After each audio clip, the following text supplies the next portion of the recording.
It's another very special day on Left Off the Map today as we start an in-depth look at the northeast of Tasmania, starting with Barnbougle and Lost Farm golf courses. Bianca and I will have two very different experiences as Bianca relaxes in all the therapeutic offerings and I walk a few holes with the owner, Richard Sattler. Golf is a great way to exercise, which means I'll need some carbs. So I'm doing more of a Thai pasta salad, adding in some pasta to bulk it out a little bit to make it more of a meal than just a side salad. Before I put my pasta in, I'm going to add a big pinch of salt. I've said it a million times. The reason you season the water, you've got a dehydrated product in the pasta, so it's going to take on water as it rehydrates. Then the pasta itself becomes seasoned. Instead of just having to put salt on top, there's actually salt in the pasta. So it just makes it taste, almost makes it taste as good as fresh pasta. All right, so pasta straight into our water now that it's been seasoned. 11 minutes, that'll come out. That'll give me probably enough time to put my pasta together. That'll give me probably enough time to put my salad together. So capsicum, red onion, carrot, and your bean sprouts are really sort of what hold the salad together. So the first thing I'll do is I'll cut my carrot. Now you can cut little slices like that. You could do it if you had a mandolin, you could cut these little slices on a mandolin. Once we've got that, you just go back the other way and create your julienne. So little matchsticks this way. So if I had cucumber or zucchini, I'd probably julienne them as well. All right, so that's probably enough of my julienne carrots. Pop them into a bowl. My red onion, as I said, I'm going to just thinly slice this. So top and tail it. This is a big onion, so I'm only going to need half. So once you've got that, you want to cut it this way. And you want thin slices. So pop that in. Capsicum, same thing, I just want thin slices of my capsicum.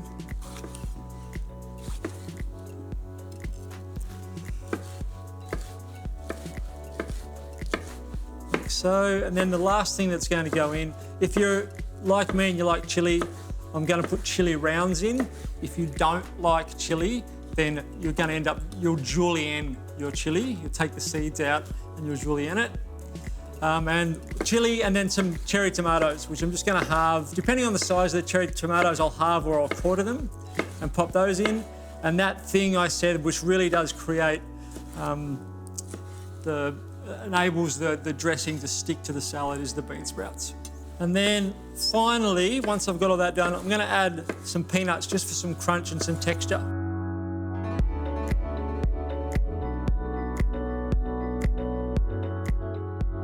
Drained off my pasta and then washed it with a little bit of cold water. Now I need to make the dressing. So I've got, this one's fish sauce. Fish sauce, about a tablespoon.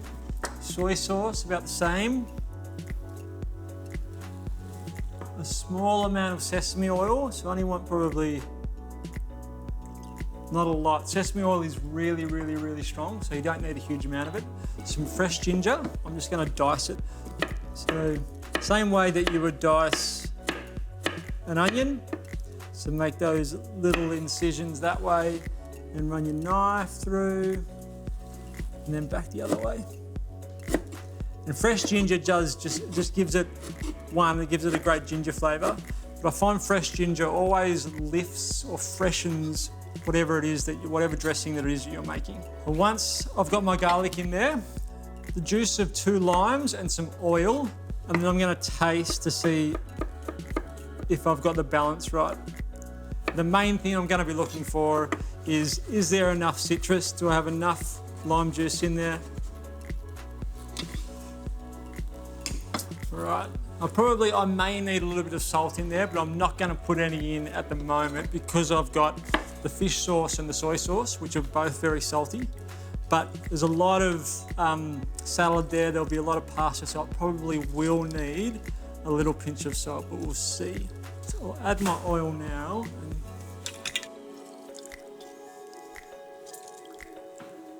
This Just want to check with that amount of citrus in there, is it going to be enough at this point? Oh, that's close. All right. So we've got this dressing, which may not look like a lot, but once you put it over everything and it soaks up everything, there's quite a big punch there. A little bit more oil. It will need just a little pinch of salt. So I want to put together a little mix of our pasta and our salad. Toss them together.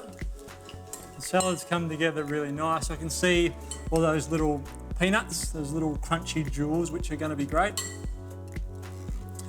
Okay, put our dressing on. You don't have to make this vegetarian. If you wanted to flake some poached salmon through it, or even some smoked salmon, or some chicken, some poached chicken, there's something nice and fresh that can get you away from meat and still feel like you've had a lot of flavour from that dressing and something nice and hearty. It's a nice change. All right.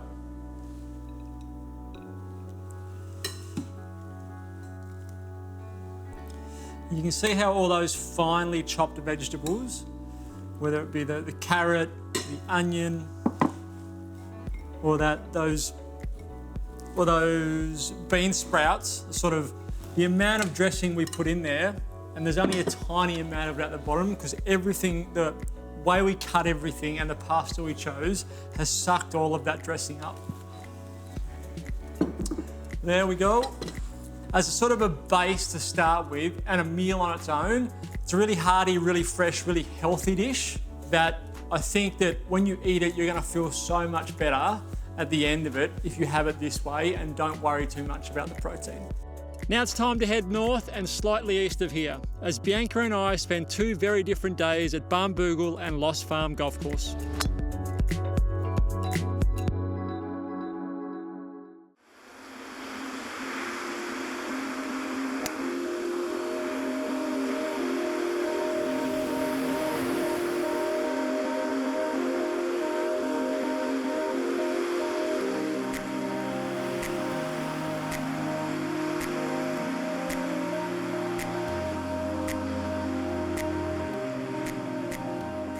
Well, here we are at Barnbougle, considered one of the best golf courses in the entire world. If you're not playing golf today, you're going to have a look at all the facilities, you'll look at the accommodation and the spa. I'm going to go downstairs and see Richard, who is the man who owns this place, and I'm going to go and play a few holes of golf with him. So I'll see you later. Wonderful.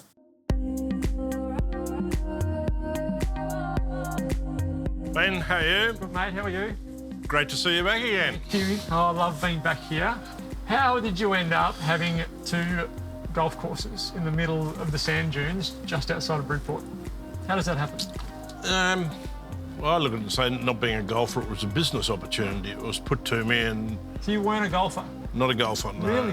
What's the connection with links? What are links golf courses? Links was traditionally the link land, so it's the sand dune and rough country next to the coast that is the gap between the farmland and the coast. So that's all the rough sandy country that's blown in. So the original courses were built on that link land because there was very little value and the farmers didn't mind using it for something else.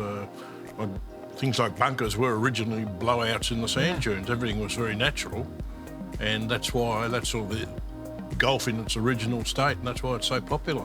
And that's perfect with because you farm cattle here as well. Yep. So you do have farming land, you had that coast, so it fitted perfectly with what you wanted to create. Yep, yeah, no, we're still very much substantial farmers, nearly to the same size as what the golfing operation is. Yeah. I want to quiz you about your golf etiquette here, the rules that you've come up with, and some of the older rules that have been traditional rules and where we think they may have come from and whether you've adopted them here. I understand as a private course, you get to set the rules. Correct. Is that how it works? Yep. Right. I want to quiz you. There's only 2 sets of rules, mine and everyone else's. And who does everyone have to abide by? Yours. Exactly what I say, yes. So hole 5 is a par 3. Par 3, nice easy little par 3. funneling in for an easy hole-in-one. Hidden behind another dune. Hidden behind another dune, that's probably the only difficulty. Yep, otherwise it's probably That one dune of you were the hitting easy. out of down there, told me that's the biggest dune in the Southern Hemisphere. Biggest bunker in the Southern Hemisphere, yep. Jeez, it's massive too. You don't understand how big it is till you get in it. That's Once right. you're in it, it's just like a wall of sand. Yep. And that gets into your head very easily. Yeah. As soon as you didn't really come from a golf background, on a private course, are you able to make your own rules? Are there any rules that you have to abide by from golfing tradition, or can you just set your own standard? We can set our own standard, but we still try and sort of conform to some of the basic rules of the game, like as in how you play it. But as far as things like behavioural patterns, we just ask for respect, respect the nice course, respect the conditions. We don't expect that they have to wear the exact normal traditional golf clothing, but they must wear a collared shirt just to actually stop people just trying to get away with no standards. Yep. So Well, this one here, the one we played before, the 4 in dunes, I think that is a spectacular view coming back up at the coast with that big bunker. But then to stand up here on 5 and be right on the coast near the water, yep, and still have a little glimpse of that flag just at the top of the dune there, yep, makes you think, I can get that. yep. It's a real How challenge. many people have failed that though? Oh, Put it more right. fail than get it right, and the easier it looks, often the harder it is. But Yeah. this one does funnel in towards that green pretty well, but you've got to get within reasonable range of it. Yeah. Don't go right or you're in horrible trouble. No. So, what's like the hole before? What's your plan, mate? Where are you hitting for? Well, I'm going to go left and try and run it down around the bank onto the green. Yeah. But I probably shouldn't give you too many directions because I'll probably go nowhere near it. You nailed it last time. You said you were going to lay it up in front of the bunker. And And that's exactly... very seldom does it go right twice in a row.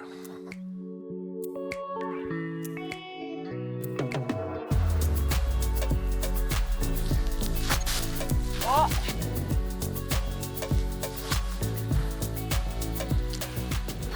Right there. Looks so easy, doesn't it? Yeah. Just sitting there. Just get it over the top of that. Yep, Just drop in onto the green. yep. But But definitely the safest way is left and it will run round.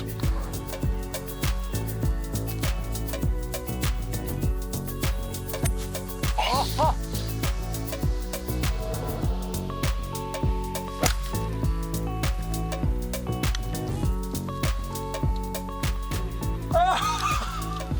That's how you putt.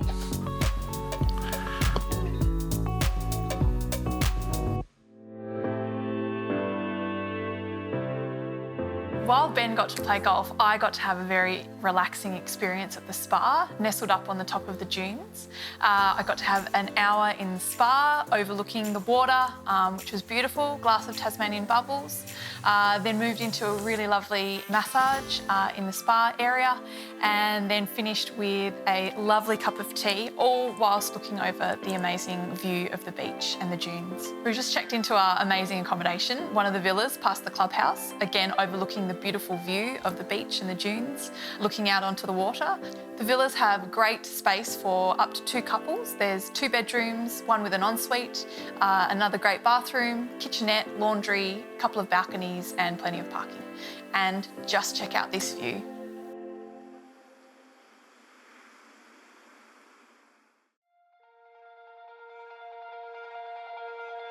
that is one of the most amazing golf courses you'll ever see or ever get to play on. And Richard, as he talked about, was not a golfer. He wasn't into golf. He actually farmed beef and potatoes were the 2 things that he farmed. And he just had that stretch of land and it's worked out pretty well for him. So because Richard used to grow potatoes, he was a potato farmer, I'm going to do a potato salad. So we've got some little chat potatoes. For this, you want some waxy potatoes. So I'm going to pop our potatoes into the water. I'm just going to cook them in the water until they're nice and soft. Turn it off, get the water out, get some cold water in there to stop the cooking process, and then allow them to cool slightly, and then we're going to cut them up. While all that happens, I'll talk to you about the sauce or the dressing that we're going to put on top of the potato salad. So I've got some dill, creme fraiche, pesto, and spring onions or chives, depending on where you are in the world. We call them spring onions. Just bring all that together, and the punchy flavours that you get from the dill and the pesto are softened a little bit by the creme fraiche, but the creme fraiche is there to carry those flavours around the potato, just to bulk it out a bit, I guess, to make it a bit more of a meal than just a little side. And the spring onions will give us some nice crunch.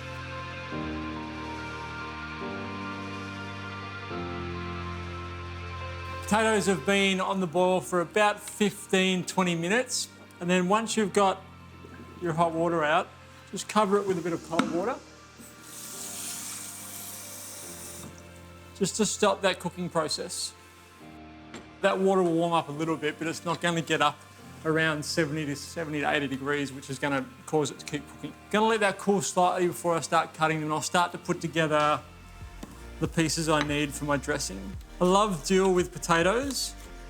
It goes really well with salmon, it goes really well with a lot of fish and seafood. Spring onion, this is a little bit of freshness, and also the crunch that you get from spring onion is what I like. So we'll take off the green bits at the top and then just cut some rounds. I think it's quite a fresh flavour. It has all of the flavour notes that you want of sort of garlic and onion and chive, but it's a little bit fresher, I think. So it is something that you can have raw and it'd be quite palatable. All right, so we've got our spring onion and our dill done. My potatoes should be cool enough now that I can cut them. I just want to cut them into sort of little bite-sized pieces like that. So there's a little bit of a shine on the potato. That's because it's a waxy potato, sort of starchy potato, which is what you want for potato salads. So we'll cut these into bite-sized pieces. All that steam coming off there now is good. We want to take out as much moisture from the potato as we can. It makes them a little bit lighter. So that size that I've got there, I'm going to cut the rest of the potatoes up to that size, and then we can bring this together.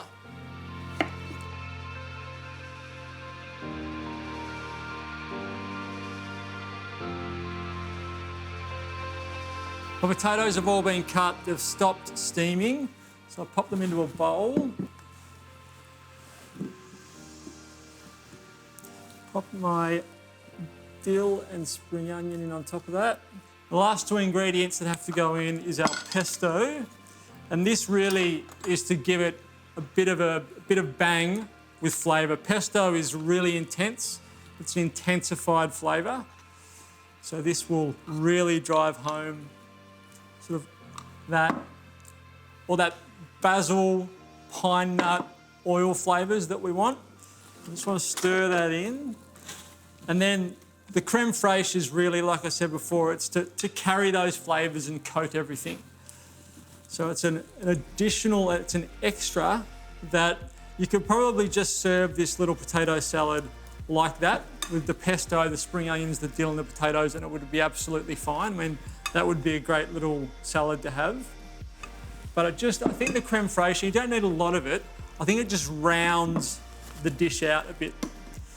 So it softens the intensity of the pesto. You still have that big punch of flavour, but it's not as intense. So you only need probably a heaped tablespoon, maybe a little bit more. So it's starting to become more of a sauce that everything's coated with, rather than sort of just potatoes that have got some pesto stuck to it. This becomes a real dressing now that the potatoes can sit in. Good pinch of salt. The salt, and then nice bowl, serve. Something nice and white so you can see sort of all those green flavours. Green flavours, is that a thing? Can a colour be flavour? I think you know what I mean when you see sort of the green of the dill, the pesto, and the spring onion. You kind of get an idea of how it's going to taste. It's going to be fresh, and that freshness is going to come from all the green that's in there. That's a great little potato salad, I think. And if you're someone who loves potatoes like my wife does, you could probably eat, and my kids love potatoes as well. I think they got that from Sally. You could probably eat that on its own and be very, very happy. But me, I'd go a side of salmon, any seafood really, or some chicken, which would go beautifully well with that. Now, you saw the first leg of our northeast adventure, going to Barnbougle, getting to play on that golf course, which is in the top 10 in the world. Bianca got to see all the other offerings that Barnbougle has, and now we're heading off for the next leg of our northeast adventure. We're going to a place called Derby to check out the pods that are there, which is an awesome accommodation complex, the mountain biking that it's become famous for, and that'll happen all this week on Left Off the Map.